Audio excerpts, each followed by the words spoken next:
We have a panel discussion for this evening. We titled this Matching Theory with Practice. We know starting from Thursday morning, there was a keynote address by Mr. Adefisayo around the theme of the conference for the year. Then we took a session with Dr. Chinedu Moluwadamilola of the Corona Schools Trust Council. Thereafter, it was a session by Felix Malombe from Kenya, who is ASA's technology advisor, focusing on technology, AI, and assessment strategies. Thereafter, in the evening, we had a fireside chat with Dr. Ade Akinriola of Old School Africa, focusing on a range, a list of issues. And if you were not part of that, I think you need to watch that video once it's up on the YouTube channel. It's thought-provoking, it's insightful, and you need to be to listen to watch it. Then today we started off with Dr. Issa talking about data and assessment, and now we can mine data and maximize the opportunity that the data we have brings to us as leaders. And like I always say, data speaks. You understand? Data speaks. And for some people, they will say data is life. But for me, I love the fact that data speaks. If you eat the data and analyze it very well, it can tell you a whole number of issues and things that you need to know. Then, thereafter, Mr. Adefisayo spoke about outstanding schools. Then we listened to Mr. Locke question before the Charterhouse team. All of these, loads of information and all of that. However, at some point, you need to ask yourself, after these 2 days, what am I taking away? What do I need to focus on as a leader? How do I bring some of these things into my practice and ensure that we improve what we are doing and all of that? So this afternoon, we have people joining us as a panel. We call it matching theory with practice. Everything we have discussed from Thursday, can we see a couple of things out of them? And based on their own experience, they share with us some of the lessons we can take home and implement. So I have Dr. Adebisi Laiwola, who is the principal at Darwin College, Lagos, joining us for the panel. Please come up. Then I have another doctor, Dr. Toyin Sam Emeelu, CEO, Core Skills Transformational Academy, joining. There is a connection between the way the two doctors are dressed. So those of you who don't have PhD, so look. Yes, this is how doctors dress. For some of us, they may not give us doctor. Because this flying of shirt may not work. Because I don't know how to use tie. Then I have another doctor soon to be. I know nurse Uzoma Uduma.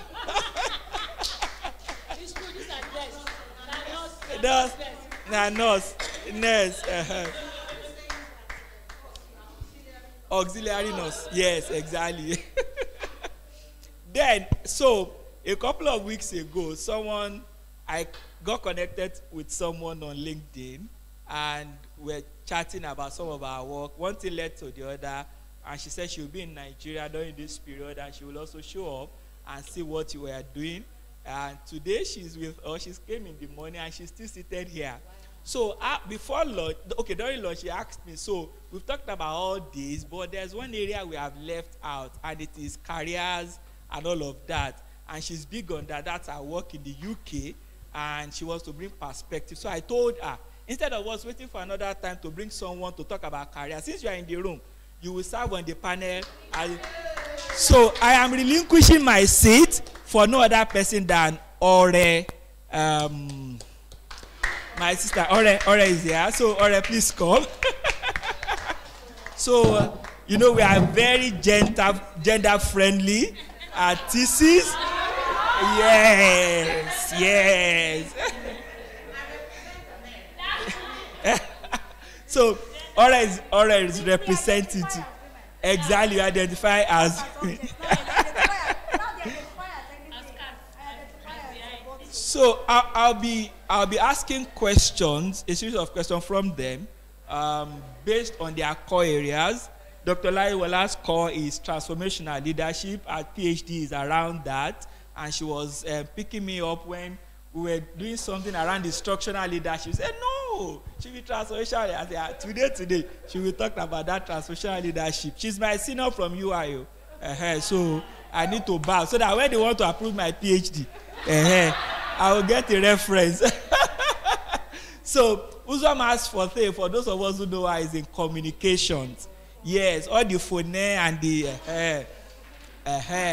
and if you see that the conference and went well, is orderly and all of that. If you look at me, my head is very scattered. Both Uzom and Toyin and Tolani has kept me on the I'm not very given to rules like that, so but they've kept me on. And Dr. Toyin is so our forte too is leadership, and she will also focus on personal development for us as we dealt into this. You are marketing. Then Ore will be talking about careers and how we can integrate this. So one of the things we need to learn from Ore is the fact that, and I think I've shared this with a couple of school leaders, and for those who have attended PACE, our 6-month program, is the fact that we think beyond, we just think at the level of once it is SS3, you finish your WAEC and NECO and all of that, go. You understand? And I think we need to be much more involved in these kids beyond that stage. And I'll give you an example. Anybody that sells you a Mercedes Benz will not just turn its back on you. Yeah. Mercedes Benz or a Bugatti, they'll be with you. Why do you think, what's that one that Otumba Shubomi Balogun was using? Lincoln. The producer, the manufacturers don't leave. Once you buy one, they know forever you continue to buy. So what they do is once another version comes out, they will inform him. They'll come and pick the old one. They give me the new one, I will just pay up. Just the way you do with iPhones and all of that. Customer forever. You understand? One of the things I see us doing is things around scholarship, provide scholarship information, not just allow parents to be running around. Even children in our schools who have the capacity to get scholarships, we don't also follow up or help them and all of that. Career is a major part, helping them find their path and making progress and all of that. So Ore will be sharing our own insight from the UK system with us. So basically, how do we, from your perspective, Ore, I'll start with you. You know, these people, they are core education people, so I'll start with you. So how do we help our students make progress around their careers? What can we learn as educators in this part of the world that will surely help them progress going forward? Thank you. All right. Wow, this is a real setup, but I'm very honored to be here, and I've learned so much even through the session. How do we help our students to have that knowledge and to gain kind of what they need for careers? I would say this, I think careers is very important, and like Bossman has said, it's because the journey of what they're learning in school doesn't end once they leave SS3, so to say. It's something that has to continue. We have many schools, for instance, in different parts of the world that do something called destinations data. And it's something they even brag about or they boast about. They say, okay, 80% of our students, hence from here, they end up, they go on to be presidents, they go on to be these, they go on to be that. It's because there's that follow-up, and they're very interested that, okay, from this education that you've gotten, what exactly are you going on to do? I'll say this again, careers puts a lot of things into perspective. There was a question that Dr. Joy asked when she came. She said how, when we were speaking to the why or the vision or the North Star of students, what subjects is it that we can say this is what would help them to know their why and the North Star? I don't know if we came up with an answer to that, but my own perspective or my own opinion on that could be any subject. Any subject can be the one that would determine or make a student find their why, but only if that subject is brought to life. Only if that subject is brought to life. And I would say careers in itself just starts with saying that, okay, this is the subject and this is why you are learning this subject. It's not enough for us to teach subjects based off of, you know, just passing or going through the curriculum or passing assessments, but it's them knowing the relevance of why this subject is important in the first place. And I'll just share my background a bit. So my background is in HR, so I come from a business background, and my career started basically with graduate recruitment. So I used to go to universities and I used to recruit straight from universities and bring them into graduate programs. But then we had an issue because we're seeing my bosses saying, what's all these things? Our students, they're not ready. They don't have the skills that we need. And what are you doing? What do you see in graduate schemes? You end up designing a whole curriculum again for people that have gone to school for what, almost 20 years? And you end up designing a whole curriculum to be like, okay, this is how we want them to be trained within the next 2 years, and they come in. Why? So that means certain things were not necessary. What was the point of all that education that they did? And so there's this evidence gap between education and industry. There's a gap between academia and the workplace. And careers education, I believe, is something that helps us to close that gap, to close the gap between education, to close the gap between what can be. And I think this can start with things as simple as, these are things you can use the subject for. This is what it applies to in the real life workplace. How can you bring, what would I say? How can you bring kind of local information, local market information, local market intelligence into your subject to make it more real life? We do a lot of, maybe, I don't know what happens in schools nowadays like that, but you have situations maybe where parents can come, give an insight into what they do, the careers that they do. That in itself affects one thing. You have other situations where people have work experience. Things like that also happen. Mrs. Adefisayo was speaking of the example of, it's just jumped off of my head now, speaking of the examples of her relating with employers and saying certain skills that they needed, creativity and all that. I was in a similar position. I was in a room with employers, professionals, and education people, a room together, which I think is the best. I think is one of the best things we have, because we have employers and professionals having a conversation in one room. We have educators having a conversation in one room. I think we should be having these conversations together, honestly. But I was in a room of employers and professionals, and they were saying, oh, these are the subjects, or these are the skills that we're looking for in students.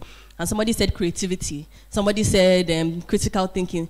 I tell you, nobody agreed. They couldn't agree on the skill, because it is very hard for you to say, okay, these are the different skills. But one thing is that they just need that experience. And the best way for you to get all those different skills is by you actually going into the workplace. So I advocate for work experiences. I advocate for work visits.